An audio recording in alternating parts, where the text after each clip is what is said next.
First, though, let's talk about what's happening behind the counter. It's impossible to know how many lives have actually been saved due to the accidental discovery of penicillin in 1928, but it is safe to say hundreds of millions. Aside from directly fighting infections, they make things like surgery much, much safer. Modern antibiotics really only use two primary methods to defeat infections: weakening the cell wall or damaging the DNA of the bacteria. Unfortunately, over time, bacteria is adapting to those and becoming resistant. We actually talked about that a little bit in the last episode about organic food. But there is a new frontier in this war being opened, and it's being opened by machine learning.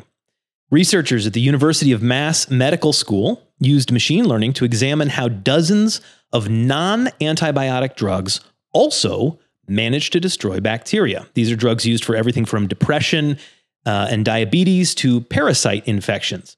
The researchers grew hundreds of generations of mutant bacteria that were antibiotic resistant, and then, as Mariana Noto-Gulian said, she's one of the researchers, and I'll just let her talk for herself, quote, "Sequencing the genomes of bacteria that evolved and adapted to the presence of these drugs allowed us to pinpoint the specific bacterial protein that a drug used to treat parasite infections, then targeted to kill the bacteria. Importantly, current antibiotics don't typically target this protein," unquote. So, in other words, the researchers were able to identify the new novel methods that these drugs use for attacking the bacteria. While this doesn't mean that you will be prescribed an antidepressant to fight an infection, it does open new avenues of research for developing antibiotics that will exploit those weaknesses. And it was all made possible by machine learning, which I think is pretty cool.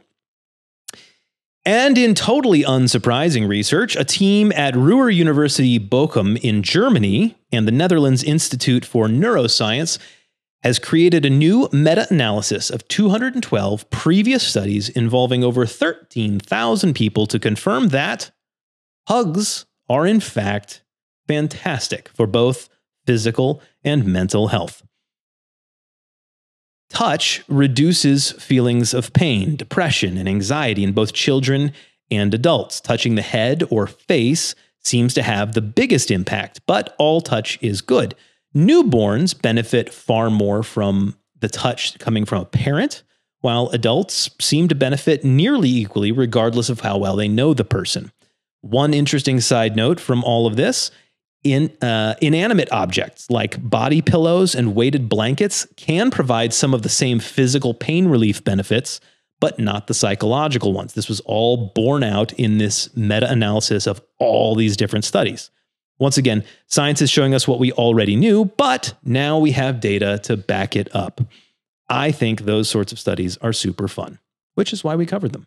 This is good news for me. I'm a big hugger with my 3 young children, so yeah, it reinforces that for me. I like to hear that. Absolutely, absolutely. It is. I mean, everybody knows when somebody's in pain in the hospital or something like that. You hold their hand, you touch their arm. It just makes a difference. And we don't know. I mean, we kind of know how it works, but why it works that way, it almost implies that we aren't meant to do this life thing alone. That we should have other people around.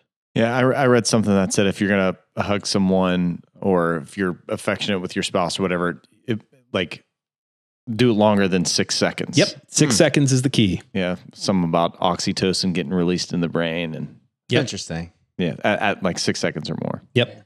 Now, you don't want to do that with just random strangers. But especially not without permission. Yes. Yeah. Yeah. The article the main article I referenced talked about consent quite a bit, but that should be they're just covering. We should understand that. Yeah. Get permission before you hug someone, especially for 6 seconds.